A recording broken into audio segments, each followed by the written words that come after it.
সুদা পাস হয়ে বেকুটের মতো চলে যাচ্ছে। সম্রাট শাহজাহান মসজিদে বসে আছে, এক ফকির ঘুরতেছে।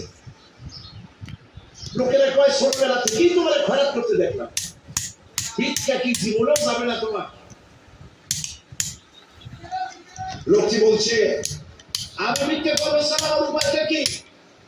এই লোকটি আমি ভিক্ষা করা ছাড়া করবো কি? লোকেরা তো আমার 60 টাকা 50 টাকা 100 টাকা দেয় না, 4 টাকা 5 টাকা 1 টাকা এই দিয়ে আমি বলবো করবো। লোকটি বলছে আচ্ছা দেখো তুমি তো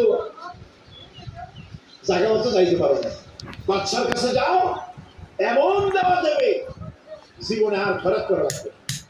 তো বাদশার কাছে কি খয়রাতি যাইতে পারে কোনোদিন? হ্যাঁ এখন পারবে। কেমনে? সম্রাট শাহজাহান এখন একা একা মসজিদে আছে।